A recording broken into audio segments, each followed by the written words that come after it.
Okay. It's on. Okay, so I'll do an intro. Yeah, perfect. Yeah, now I'm nervous, right? Okay. I'll do some sort of music. At like a normal podcast, like dun dun dun. Yeah, do the intro. Yeah, and then, okay, let's just try it. Yeah. Hi guys, welcome to the first BpFit Podcast. This is something we've been wanting to do for a while and we are finally getting it launched. So first I'm going to introduce myself. I am Georgie. I'm one of the founders here and I'm also going to be the host throughout all of these podcast series. So for the first one, we have a guest, Kunal. He's one of the trainers here. And he's been a great help in getting this going as well. So we're going to do a little Q&A on what it's like to be a business owner behind the scenes of BpFit. So let's get started. Let's do it. So glad to be here with you, Georgie. Thank you. Yeah, here we are. 4 years ago, we were trained together at Tri-City. Yeah. And now we're sitting in Bigger Picture Fitness. Yep. Did you have the vision for BPF 4 years ago? Not, this exact vision. If you told me 4 years ago this is where I would be, I would tell you you're crazy. But I mean, you and I discussed doing stuff 4 years ago for sure. Yeah. I always knew I wanted to do something unique in a sense, or help build something in the fitness industry. Yeah, I remember sharing visions and ideas about the future. When would you say you first got inspired by the idea of Bigger Picture Fitness? Well, it's a collective project. It's not just me. Cameron and Christian are my business partners. So we have had a lot of joint ideas go into this as our whole team. But yeah, what sparked it was me in a training facility. After COVID happened, Tri-City closed down and it kind of forced me to have to look elsewhere. And I went independent as a trainer and found out I really liked it. I didn't think I could do it and it was easier than I thought. But I noticed in some of the options available that there were some things that I wanted to add in a sense. Instead of being about just working out or just fitness, how can we make this, mind, body, spirit, something more health or holistic in all. So holistic meaning whole. So getting all parts of what a healthy lifestyle means and putting that into one place. Beautiful. I love it. Yeah. Yeah. I would say from the outside looking in, it seems like you've definitely accomplished that with Bigger Picture Fitness. Can you tell us about the mission statement? We all have a bigger picture. Yeah, that Cameron was a part of that. That was something he always wanted to include. And the way that we see it is just that we all have something better that we can be working for. And going back to, again, like health being more than just about fitness. It's a lot wider than that. It's, what's going on in your head, what's going on in your spirit and your body. And just that in terms of for trainers, because this is a training facility for helping trainers build their business, that there's more that they can do than they maybe previously thought. Yeah. I love that. Beautiful. Yeah. What would you say has been the biggest challenge for you as the founder or co-founder of Bigger Picture Fitness? Definitely balancing being a trainer and doing this at the same time. It was a kind of a role change in a sense. I always knew I wanted to maybe lead something in a sense, or thought I could, and then when it comes to it, it's a lot different than you think. But yeah, I would say a little bit of identity crisis or imposter syndrome, just that anyone goes through normally when they're changing a job. How do I keep taking care of my clients the way that I want to, but also take care of trainers here and expand this place more than just one training facility too? So yeah, to answer that, biggest challenge has probably been just time management, adjustment of roles and all the things that it takes for something like this. Yeah, you answered a lot of the questions I had right there already. It's good. No, no, it's awesome. Oops. No, I'm also curious, for anybody who might be trying to start a business of their own, what advice would you give them on where to start? Oh, man. Brainstorm and do the numbers. Make sure you do, if we're talking like finances, make sure you do your numbers and your market research. And I think anyone could kind of tell you that. That's not like unique to this place. But also don't let that inhibit like some hope or dream. So it's definitely about like a balance of being practical, but also hoping for or dreaming about what things could be. If you're too practical, it might limit, where you could take something. And if you have your head in the clouds too much, it's going to inhibit, making money or being successful with it. So I think with our team, Christian, Cameron, and I, we all do a really good job at like balancing that. Like I'm more dream oriented, they're more practical, and then it works out that way. So you're kind of sitting in the visionary seat, and you've got your integrators helping you bring the vision into reality. Everyone's an integrator, yeah. It seems like all three of you kind of take that role. Yeah. And I've noticed you also care immensely about the trainers here and their own success. Thank you. What have been a few of the things that have helped you support the trainers in getting clients, in staying consistent with their business? Just being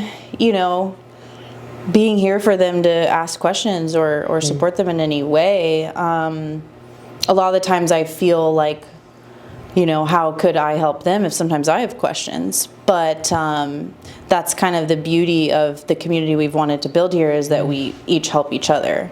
They're helping me learn how I can support them by me just practicing with them.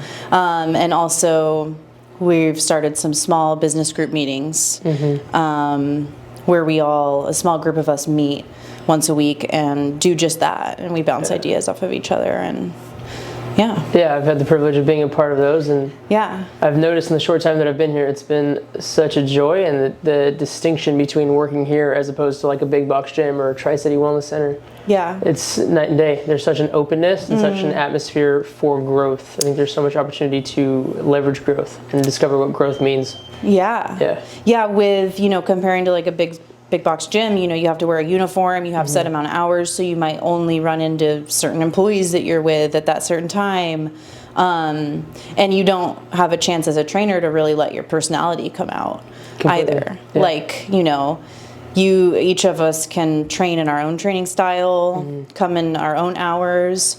And because of that, we get to learn from each other. We all are so different, but that's like the good thing about it. Right. It's the complementary aspect. Yeah, exactly. Yeah. What does the future of BPF look like? I think I already touched on it a little bit, but growing this into more than just a facility, more than just a place that people work out at or train at. Really a community. A community, and also a movement, hopefully. Yeah. A movement of, like I said, that health is much more than just working out.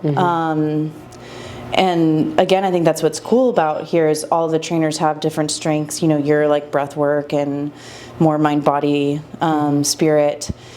We have the great opportunity to have a licensed family therapist, psychologist, and a physical therapist here on site. And that is something we didn't necessarily ask for, but it's been delivered, and it's perfect because it's what our vision is encompassing all of that. Yeah, it's amazing. I don't think I know of another facility that houses trainers, then also has the physical therapy and the mental health specialists. Yeah. I think we all know how kind of crazy mental health is right now, right? Yeah, Myself included. I can definitely speak to that. Yeah. Maybe on a different podcast episode. Definitely, yes. What is your primary source of education these days? How are you staying up to date with the latest in fitness and Yeah, nutrition? that's actually something I miss. I used to do that a lot more on my own. Like, going back to what's been a struggle about this place has been like, I would love to go home and just read nutrition articles, but I have to do stuff for this place more, and that's okay.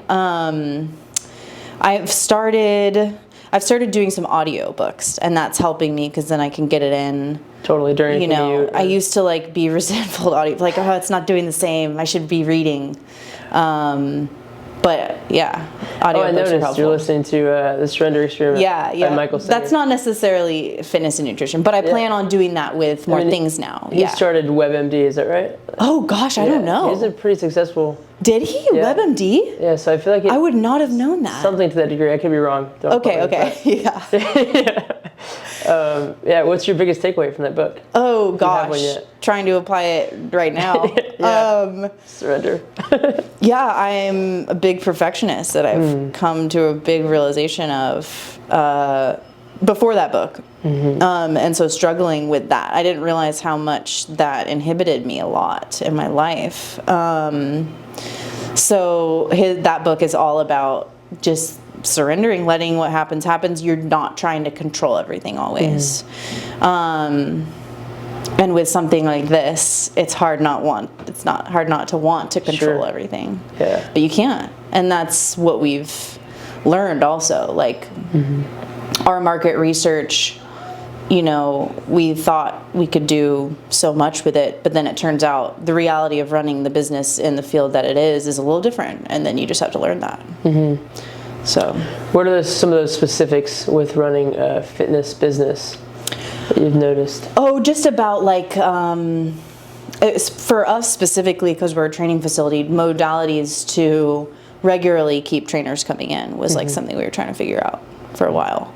And ironically, as we've kind of just surrendered or let off a little bit, it ends up coming at you in ways you wouldn't imagine. Beautiful. I love that. Yeah. Yeah. I've kind of had a similar experience in terms of clients. Yeah. Like when I'm not pushing and trying so hard, Yeah. it just tends to just work out, or there'll be unexpected ways that I'll meet someone. And Right. Totally. Yeah. I think that normally comes from, your probably in a different place of mind or more open when you're not like, again, trying to control or fit something. Yeah. So therefore that opens up possibilities. Yeah. Completely. Yeah. Yeah. I know I've got more for you. This is exciting. Oh, shoot. We touched on what the future BPF looks like. Do you guys have plans to expand or scale? Yeah, we do. Yeah, we want to do more than one facility. Hopefully 2024, but again, need to make sure there's proof in the pudding a little bit. Like, want to solidify this location first. The other business partners are very excited about another location. Yeah. And that's good. Actually, in that aspect, we're flipped. I'm more practical on that one. I'm like, nope, not until we have a certain amount of money. And Cameron, is that because you're on the ground level here and you have experienced how much work it's taken from you, or for different reasons? Possibly, and also just, I know, but they know the finances too. Probably just like the moment, like the oh shit moments that you learn from them. With the business, and then so it's like, okay, we have to learn from this and not jump too soon. What have been the biggest learning experiences you've had since opening BPF, if you don't mind sharing?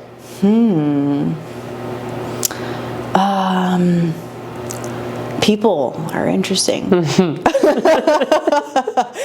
No, I knew that. I don't know how else to phrase it than that. We designed this place to like make it where anyone who walked in here, if they were a trainer, should want to train here. Like, we wanted it to be so just like, whoa, like, the trainer's playground. Trainer's playground is what we always call it.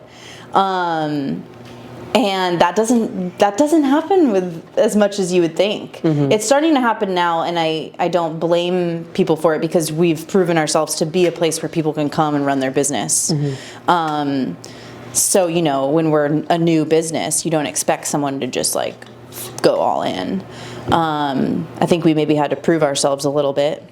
But there were people who saw the place and were like, let's do this. But yeah, just maybe things aren't always what you see when you start them. Totally. Yeah.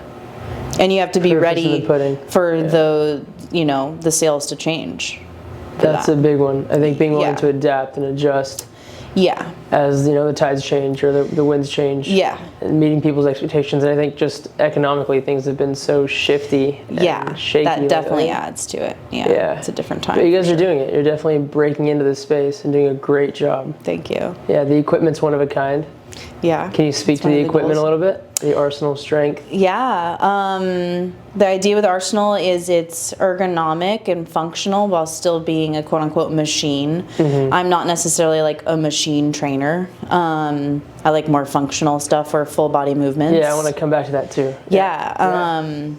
But with this stuff, it allows you to do a lot of those cool things that other equipment just wouldn't have the capacity to do. The way it's designed, a lot of landmine attachments, everything's adjustable for different angles. So especially helpful for people with injuries even too. You can train a super duper healthy, strong athlete on one of these machines. Or you can kind of train a fragile, injured person and have it work for both of them. So I think that's what's pretty cool. Yeah. That's awesome. Functional. I've actually always seen you to be like a mobility expert. Yeah. Would you say is that what distinguishes you as a trainer?